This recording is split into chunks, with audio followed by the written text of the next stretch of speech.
À la conférence internationale sur le sida et les IST en Afrique, cet homme, il est connu dans la communauté scientifique mondiale pour avoir été l'un des premiers à découvrir et décrire en 1985 le VIH-2, une forme de virus VIH touchant essentiellement la population de l'Afrique de l'Ouest. À l'époque, on n'avait pas toutes les techniques, donc il a fallu envoyer quelques échantillons aux États-Unis qui ont confirmé le profil qu'on avait vu.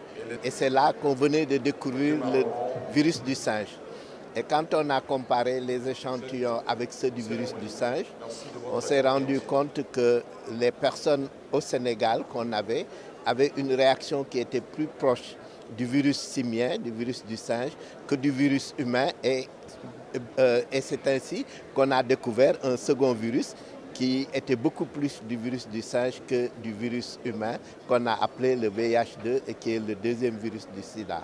Aujourd'hui, 32 ans que le VIH-2 fait aussi des victimes. Ce virus s'avère en effet être différent du VIH-1 découvert quelques années plus tôt par le professeur Luc Montagnier à l'Institut Pasteur. On a suivi encore cette cohorte pour connaître à l'époque ce qu'on appelait l'histoire naturelle, c'est-à-dire l'évolution du virus. Et on s'est rendu compte que c'est un virus qui circulait beaucoup plus longtemps que le VIH-1.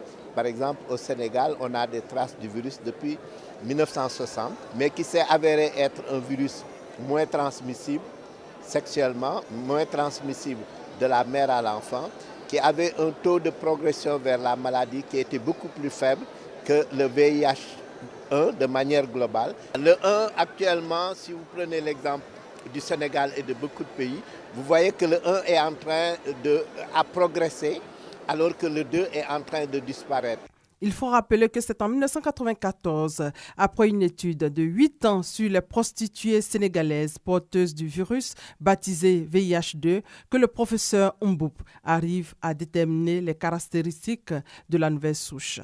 Aujourd'hui, il dirige l'un des laboratoires de diagnostic les plus avancés en Afrique, et c'est à Dakar. Présent à la conférence internationale sur le sida et les IST en Afrique, le professeur Mboup a félicité le gouvernement ivoirien pour l'organisation d'ICASA 2017.